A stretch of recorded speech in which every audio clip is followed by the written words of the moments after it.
મિત્રો જો આ તમે મોટી સંખ્યામાં જે જોવો છો ને એ ગાંધીનગરના જે ખેડૂતના દીકરાઓ જે ગાંધીનગર ટ્રેક્ટરો લઈને જે નીકળ્યા છે ને અત્યારે થાક ખાવા અને સાંજનું જમવાનો કાર્યક્રમ ગોઠવવા માટે એક જગ્યા ઉપર બધા ઊભું રાખ્યું છે। આ જો ફરતી બાજુ ટ્રેક્ટર જ તમને દેખાય છે।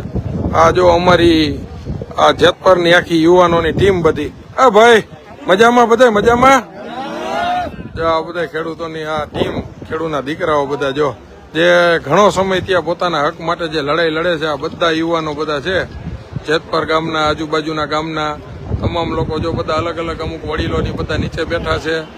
આ ટ્રેક્ટર બધા તમે જો મિત્ર, હવે મુદ્દાની વાત આપણે હમણાં કરવી છે એટલે જેટલા લોકો લાઈવ જોતા હોય ને ફટાફટ થોડુંક શેર અને ફોરવર્ડ કરજો, કારણ કે અમુક આગેવાનોએ જે પોતાના રોટલા શેકવાના જે પ્રયાસો કર્યા છે ને એના માટેની આપણે હમણાં વાત કરવાની છે।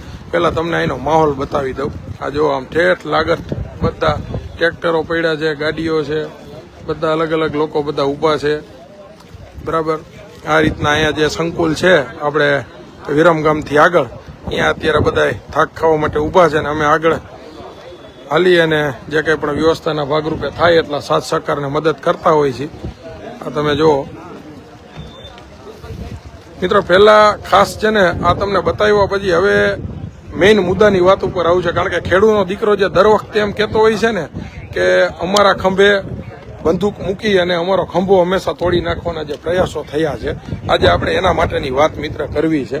કારણ કે અત્યારે તમે જુઓ આ જે મોટી સંખ્યાની અંદર જે ટ્રેક્ટરો જે પણ દેખાય છે તમને, એ ક્યાંક ને ક્યાંક અત્યાર સુધી જે લોકોના જે ગામની અંદર જે થાંભલાઓ આવતા હતા એમના માટે થઈ અને તમામ યુવાનો, તમામ મિત્રો, તમામ ખેડૂતના દીકરાઓ બધા જાગૃત થયા। જાગૃતિના ભાગરૂપે તમામ બધા એક થયા। આની અંદર 18 વર્ણના લોકો ભેગા થયા, પક્ષપાત ભૂલી અને આની અંદર ઘણા બધા સત્તા પક્ષ સાથે જોડાયેલા ખેડૂતના દીકરાઓ પણ સહકારમાં ભેગા આવ્યા, અમારા આગેવાનો પણ સાથે સહકારમાં ભેગા આવ્યા। આ જ રીતના તમામ લોકો સાથ સહકાર આપવા માટે થઈને જ્યારે આગળ વધ્યા અને એક આંદોલનને જે ગતિ આપી, જે આંદોલનને પોતાના ખેડૂતના હક માટેની જે વાત કરી, એની અંદર અમુક આગેવાનોના પેટમાં તેલ રેડાણું, એના માટેની મિત્ર મારે તમારી પાસે અત્યારે સ્પષ્ટીકરણવાળી થોડી વાત કરવી છે।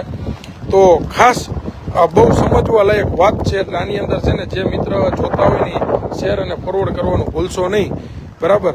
આ મિત્ર જે આંદોલન છે એ ટોટલી બિન રાજકીય આંદોલન હતું। સૌ પ્રથમ જ્યારે પણ જેતપર ગામ હોય, કોંઢ ગામ હોય, જે કંઈ પણ વિસ્તારોની અંદર જે કંઈ પણ સભાઓ થઈ એની અંદર જે કંઈ પણ ચર્ચાઓ થઈ હતી, આ ચર્ચાઓના ભાગરૂપે જે કોઈ પણ યુવાન મિત્ર મળતા હતા, જ્યાં પણ ચર્ચાઓ થતી હતી એની અંદર કદાચ કોઈ કોંગ્રેસ સાથે જોડાયેલા વ્યક્તિ હોય તો પણ ભલે, અને કદાચ અમારી પાર્ટીના કોઈ આગેવાન હોય તો પણ ભલે, એની અંદર ખુદ હું હોય તો પણ ભલે, મેં પણ જ્યારે માઇક હાથમાં લીધું છે, મેં પણ જ્યારે કોઈ રજૂઆત કરી છે, મેં પણ જ્યારે વાત કરી છે, ત્યારે માત્ર ને માત્ર મેં એક ખેડૂતના દીકરાના નાતે વાત કરી છે। એની અંદર મેં પણ કહેવાના પ્રયાસો કર્યા છે કે આની અંદર પક્ષપાત ભૂલી જાજો, આ ખેડૂતના હિત માટેની લડાઈ છે, આની અંદર ખેડૂતની જ ચર્ચાઓ કરજો। તેમ છતાં પણ આ આંદોલનને જ્યારે ત્યાંથી પ્રસ્થાન કરાવવામાં આવ્યું, જેતપર ગામ હોય, આસપાસના ખેડૂતો હોય, જે જોમ અને જુસ્સાથી જે તાકાતથી ટ્રેક્ટરો લઈને આગળ નીકળ્યા, આ જ રીતના અલગ અલગ વિસ્તારોની અંદરથી જે બીજા ખેડૂત મિત્ર કોંઢ હોય કે ટંકારાના વિસ્તારની અંદરથી જે ખેડૂતો આવ્યા છે એમને કેવી રીતના ગેરમાર્ગે દોર્યા, આજે આપણે એમની વાત કરવાની છે। કોંગ્રેસના જો કે પાલભાઈ આંબલિયા આપ સર્વે જાણતા છો, એક ખેડૂત નેતા હોવાનો ઢોંગ કરે છે એવું મારે આજે મિત્ર એટલા માટે કહેવું પડ્યું છે તમને કે આજે પાલભાઈએ પોતાના સોશિયલ મીડિયાની અંદર અત્યાર સુધી કોઈ પણ જગ્યાએ ખેડૂતનો પ્રશ્ન હોય જ્યાં પાલભાઈ આવતા આપણે એમનું માન સન્માન દેતા, કારણ કે આપણે એવું માનતા હતા કે ભાઈ ખેડૂતના હિત માટેની, ખેડૂત માટેની વાત કરે છે એટલે કોઈ પણ પક્ષનો આપણા માટે સન્માનીય છે, કારણ કે આપણે જે લડાઈ લડી છે અત્યારે કોઈ ચૂંટણીનો માહોલ નથી, ચૂંટણીનો વિષય નથી। આ આંદોલન છે એ ખેડૂત માટેનું છે અને ખેડૂતના આંદોલનની અંદર કોઈ પણ પક્ષનો વ્યક્તિ સાથ સહકાર અને સહયોગ આપે એ ખેડૂતનો જે અવાજ બને એ બધા માટે સન્માનીય અને પાત્ર હોય છે। તેમ છતાં આજે જ્યારે ખેડૂતો પોતાના ટ્રેક્ટરો લઈ અને અલગ અલગ વિસ્તારની અંદરથી ખેડૂતની લડાઈ લડવા માટે થઈ અને જ્યારે આજે ગાંધીનગર તરફ કૂચ કરતા હતા, જ્યારે ખેડૂતો ગાંધીનગરની એકદમ નજદીક પહોંચવા માટે આવ્યા અને 3 વાગ્યાની આસપાસનો, 2 વાગ્યા કે 3 વાગ્યાની આસપાસનો જે સમય હતો, આ સમયગાળા દરમિયાન જ્યારે લોકોને ખબર પડી કે હવે આ લોઢું તપી ગયું છે, હવે ઘા મારવાનો સમય આવી ગયો છે, ત્યારે જ આ જ સમયે જે આપણા જે આ પાલભાઈ છે એમને પ્રેસમાં માધ્યમ થકી સોશિયલ મીડિયા થકી લાઈવ કર્યું અને લાઈવની અંદર તમે સાંભળજો બહુ સ્પષ્ટીકરણથી બોલે છે કે આ આંદોલનની અંદર કોઈ ભાજપના વ્યક્તિઓને જોડાવાનું નથી, આ આંદોલનની અંદર કોઈ આપવાળાને જોડાવાનું નથી, આ આંદોલનની અંદર કોઈ ખેડૂતની ભગીની સંસ્થાઓને જોડાવાનું નથી.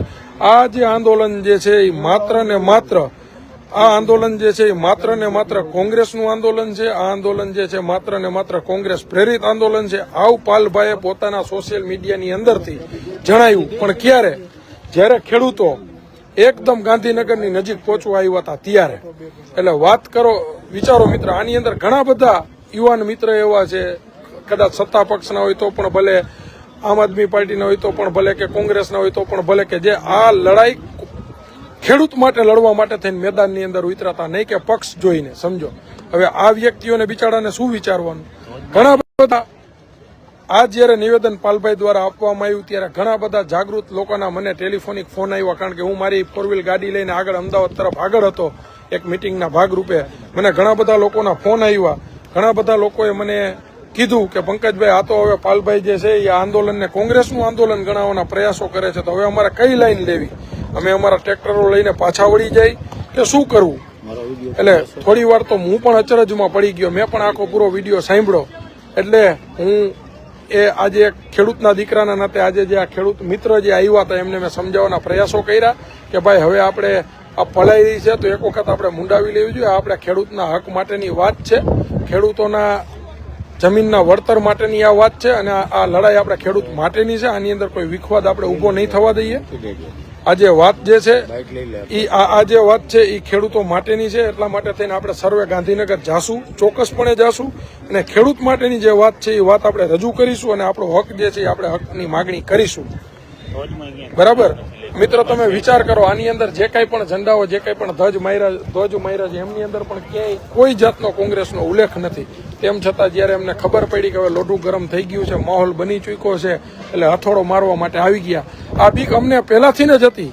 આ બીક જ્યારે અમને પહેલેથી જ હતી, પણ તેમ છતાં પણ અમે ભરોસા માર્યા. અમને એવું થયું કે ભાઈ આની અંદરથી આ વખતે ખેડૂતો એક થયા છે, નેક થયા છે, યુવાનો જાગૃત થયા છે, તો એમના ભાગરૂપે આજે આપણે બધા આ લડાઈની અંદર સાથ સહકારને સહયોગ આપીશું. એના માટે થઈ અને અમારા પ્રદેશના જે નેતાઓ છે એમને પણ અમે વાત કરી. એ પણ જ્યારે જેતપરની મુલાકાતે આવ્યો હોય, ગોપાલભાઈ હોય જ્યારે કોંઢની મુલાકાતે ગયો હોય ત્યારે એમને પણ બિન રાજકીય મુદ્દા થકી વાત કરેલી છે. એક ખેડૂતના દીકરાના નાતે વાત કરેલી છે અને એની અંદર એમને પણ સ્પષ્ટીકરણથી કીધેલું છે કે આ લડાઈની અંદર અમે પણ સાથ સહકારને સહયોગને સપોર્ટ આપવા માટે થઈને તૈયાર છીએ, કારણ કે વાત ખેડૂતના હિત માટેની હતી. એટલા માટે આ કોઈ રાજકીય મેટર જ નહોતી. અત્યારે કોઈ ચૂંટણીનો માહોલ નથી ચાલતો, અત્યારે કોઈ એવી પક્ષાપક્ષીની વાત નથી. તેમ છતાં પણ જે પાલભાઈ દ્વારા જે આક્ષેપો કરવામાં આવ્યા છે આ એક તદ્દન જે ગણી શકાય ને આ એક પાયા વિહોણા આક્ષેપો છે. કારણ કે જ્યારે અમારા જ યુવરાજસિંહ દ્વારા, જ્યારે આમ આદમી પાર્ટીના આગેવાન યુવરાજસિંહ દ્વારા જ્યારે જે ડેરીની બાબતમાં જ્યારે યુવરાજસિંહ લડતા હતા, આ પણ એક જે ત્યાંના સ્થાનિક લોકોનો જે દૂધ માટેનો જે પ્રશ્ન હતો, ત્યારે પણ જ્યારે કોંગ્રેસના નેતાઓ આંદોલનને સમર્થન આપવા માટે ગયા હતા ત્યારે એમને સ્ટેજ પણ આપવામાં આવ્યું હતું, એમને માઇક પણ આપવામાં આવ્યું હતું. કારણ કે જ્યારે આંદોલનો થતા હોય ને ત્યારે આંદોલનના બુણગાઓ જે ફૂંકતા હોય, આંદોલન જ્યારે બનતા હોય છે ત્યારે સરકાર પાસેથી પોતાનો હક મેળવવા માટે અને હકની માગણી માટે આંદોલનો થતા હોય છે.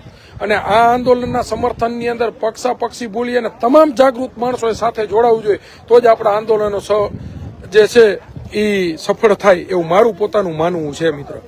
એટલે આની અંદર આપણે વાત કરીએ, અહીંયા ઘણા આપણા ત્યાંના સ્થાનિક ખેડૂતો પણ જોડાયા છે, એમને પણ તમને બતાવું. ભાઈ, શું આજે તમારો જે આ માહોલ થયો, શું તમને શું નારાજગી થઈ? નારાજગી તો એક જ વાતની છે કે આ આંદોલન નામ ખેડૂતનું દીધું હતું અને પાછળથી કોંગ્રેસ વાળા નામ લઈ ગયા છે, એ વાતનું જાજુ દુઃખ છે. તમે જે ખેડૂતના દીકરાના નાતે જે અડધે, તમને ખબર ક્યારે પડી કે આંદોલન કોંગ્રેસનું છે? અમે માલવણ અમે રોકાણ હતા, ત્યાર પછી આ વિડીયો સોશિયલ મીડિયા મારફતે અમે જોયેલો છે. કારણ કે અડધે આવી ગયા છીએ, હવે તો કોઈ પાછું જવાનું નથી, એટલે આનો દુરુપયોગ કર્યો. પાલભાઈ જયારે અહીંયા આવતા જેતપરમાં ત્યારે કોઈ દી એને કીધું નહીં કે આંદોલન કોંગ્રેસનું છે એમ? કોંગ્રેસનું આંદોલન હોય તો એ સભા કરવા જાય તો 100 જણે ભેગા ન થાય. ખેડૂતના નામે માણસો ભેગા કરીને આ બધું એનો દુરુપયોગ કર્યો છે ખેડૂતો. જો આ ખેડૂતો આ જે ખેડૂતો છે તમે જોવો છો, બરાબર, આ તમામ ખેડૂતો તમે જે જોવો છો ને એ ક્યાંક ને ક્યાંક ખેડૂતો ખેડૂતના દીકરાના નાતે સહકારમાં આવ્યા છે, બરાબર. તેમ છતાં પણ આવા પીઢ, કારણ કે હું તો એમને સન્માનીય માણસ માનતો હતો અત્યાર સુધી, કારણ કે ખેડૂતો માટેની લડાઈ કરતા હતા, વિપક્ષની અંદર લઈને લડાઈ કરતા હતા, અને એક આગેવાન, મતલબ જે મારા વડીલ કહી શકાય એવા વડીલના નાતે જ્યારે પણ કોઈ પણ જગ્યાએ ખેડૂતની સભા હોય ત્યારે એ આવતા હોય ત્યારે મેં એમને હંમેશા માન સન્માન આપવાના પ્રયાસો કર્યા છે. પણ એમના વિચારો આવા નીચ કક્ષાના અથવા આ લેવલના વિચારો હશે એવું મારી ક્યારેય કલ્પના પણ નહોતી. કારણ કે આંદોલનો આજે આમ આદમી પાર્ટી કરતી હોય તો પણ ભલે, કોંગ્રેસ કરતી હોય તો પણ ભલે, કોઈ પણ પક્ષ આંદોલન કરતો હોય, આંદોલનનો હેતુ માત્ર લોકોની માગણી માટેનો હોય છે ને લોકોની માગણી કેની પાસેથી હોય તો જે તે સરકારો એમની પાસેથી હોય છે. તો આ સરકાર વિરોધના આંદોલનો હોય એની અંદર તમામ લોકોએ ખંભે ખંભો મિલાવીને એક જૂથ થઈ અને ચોટી જવાનું હોય. આની અંદર કોઈ પક્ષપાત કરવાની કોઈ વાત આવતી જ નથી હોતી. એટલા માટે હવે અત્યારે તો અમે લોકો આ જે ખેડૂતો છે એને સાથ સહકારને સહયોગ આપવા માટે જવાના છે. કારણ કે જ્યારથી ત્યાંની લડાઈ હોય, કોંઢની લડાઈ હોય અથવા તો કચ્છની અંદરના ખેડૂતોની લડાઈ હોય, પછી ટંકારાથી કોઈ ટ્રેક્ટર રેલીના આયોજન હોય, કોઈ પણ જગ્યાના જ્યારે હોય જ્યારે મને ખબર પડી હોય કે આ ખેડૂત માટેની વાત છે ત્યારે પંકજ રણછારીએ અચૂક એની અંદર એની હાજરી રહી છે. એટલે હું તો એક એવું મારું સ્પષ્ટીકરણથી માનવું છે, કોઈ નેતા નહીં, કોઈ પાર્ટી નહીં, પણ અત્યારે ખેડૂતના દીકરાના નાતે હું તો આ ખેડૂતો સાથે જવાનો છું અને ખેડૂતના